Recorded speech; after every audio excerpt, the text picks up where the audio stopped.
makapagtapos ng kolehiyo sa 3 taon. Ito ang nais maisabatas ni Senador Win Gatchalian sa pagsisimula ng ika-20 Kongreso. Sa panukala, bibigyan ng otoridad ang Commission on Higher Education o CHED na paiksiin ang kolehiyo base sa ilang pamantayan gaya ng pangangailangan ng industriya at best practices sa kursong napili. Layo ng 3-year college education bill na pagtuunan ng pansin ang specialized subjects sa halip na general education o GE courses. Ang ilang 3rd-year nursing students mula Centro Escolar University Makati tutol sa panukala. Kulang pa po sa akin yung mga natutunan ko as a 3rd-year student. Alam po namin na may mas mabibigay pa po kaming mas magandang service po sa mga tao po, and yung 3 taon po is for us po, kulang pa po yun. Iba naman ang pananaw ng ilang estudyante. More likely, kung may mga tatanggalin naman pong mga subject na hindi naman importante, okay lang naman po gawin 3 years. Sa ilalim ng panukala ni Gatchalian, target ilipat ang general education courses sa senior high school.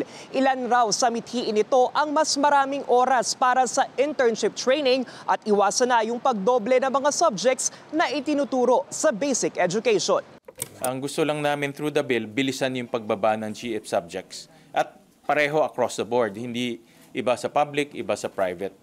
Ayon sa isang education expert, hindi pa handa ang bansa sa maiksing panahon sa kolehiyo dahil na rin sa estado ng K-12.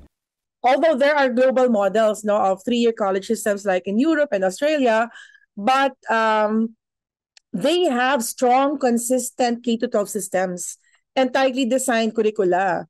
But the Philippines is still stabilizing its K-12 implementation.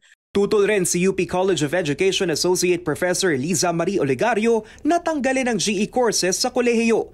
Kasi lalo na kunyari yung mga writing, reasoning, research, collaboration, multiple semesters yan, repetition is sometimes necessary.